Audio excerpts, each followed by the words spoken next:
Hello class. Today you're going to learn how to use the quadratic formula.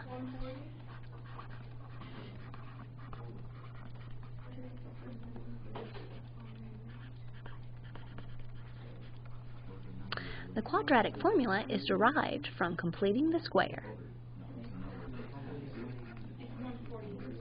Here is the standard form for a quadratic equation. Now let's define how we would solve for the quadratic formula. To complete the square, the first thing we would need to do is to move the constant to the other side. Then we would factor out the leading coefficient. The leading coefficient is a. When we factor this out, we have b over a as our coefficient for our x value. Then to complete the square, we would take half of that coefficient, half is over 2, and square it. When we square that, we get b squared over 4a squared. Then we must add that to both sides. Please note that there is an a out in front, so when we go to add it to the other side of the equation, what we're really adding is b squared over 4a. Now, we can write this side as a perfect square trinomial.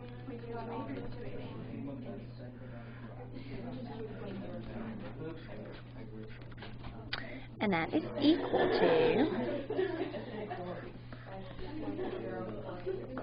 negative c plus b squared over 4a.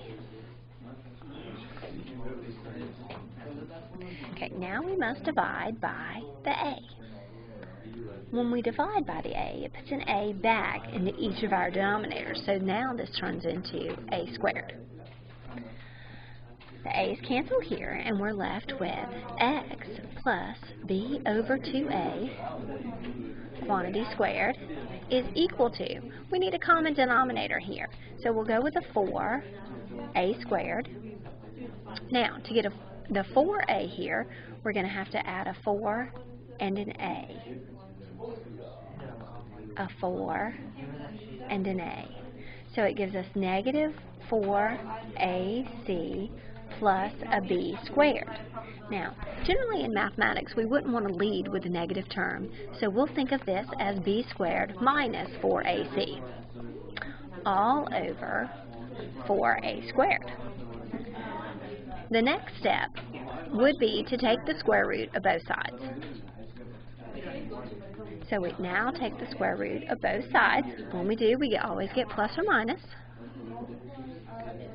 And so what we have is x plus b over 2a is equal to plus or minus the square root of b squared minus 4ac, which we cannot simplify, but we can simplify the denominator. The square root of 4 is 2, the square root of a squared is a. And the very last step would be to move this part to the other side.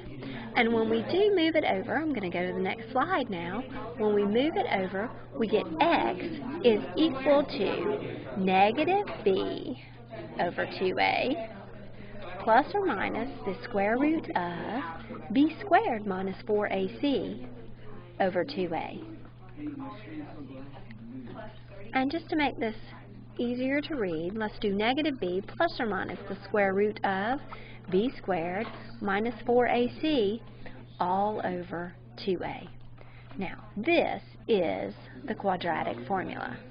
Negative b plus or minus the square root of b squared minus 4ac all over 2a. And we have a little song for that. The quadratic formula song goes something like this. It goes to Farajaka. Negative b, plus or minus square root, plus or minus square root, b squared minus 4ac, b squared minus 4ac, all over 2a, all over 2a. Sing with me. Negative b, plus or minus square root, b squared minus 4ac, b squared minus 4ac, all over 2a, all over 2a. Now, the quadratic formula is a nice formula. It's a good formula for solving any quadratic, like some of our ugly ones we looked at yesterday, but it'll work for any of them. Let's say we had x squared minus 6x plus 10 equal to 0. Now, our first choice should always be factoring. If that doesn't work, then quadratic formula is our next choice. In this form, we could see it's already in ax squared plus bx plus c form. So we see that our a is the coefficient of our squared term, 1. Our b is the coefficient of our x, -6. And our c is the constant, which is 10. Then we just plug it into the formula. Negative b, x equals negative b. Well, when we do the negative of the -6, it's positive 6.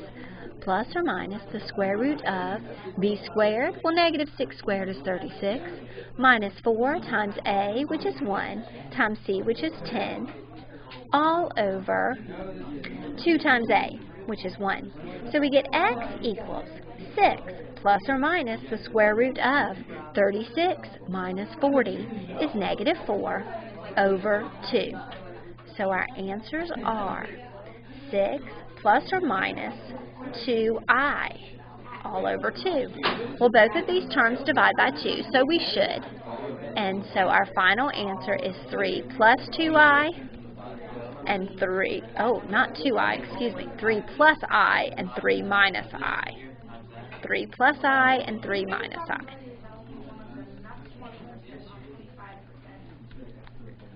And those are the two solutions to this. Now, we could also solve it by completing the square, and we'll get the same thing. Let's try one more. Okay, let's say we have 3x squared plus 2x minus 8 equals 0. So negative b, x equals, this is our b, this is our a, and this is our c. So negative b would make that -2 plus or minus the square root of b squared, 2 squared is 4, minus 4 times 3 times -8, all over 2 times a, which is 3. So we get -2 plus or minus the square root of, let's see what this gives us, 4, and minus 12 times 8 is 96, but it's a -96. So this makes 100. This one's going to work out nicely. We do know the square root of 100, so we should go ahead and take that. So my solutions are -2 plus 10, divide by 6, and -2 minus 10, divide by 6. So that's 8/6, which reduces to 4/3, or -12/6, which reduces to -2. Now you have practice with your worksheet.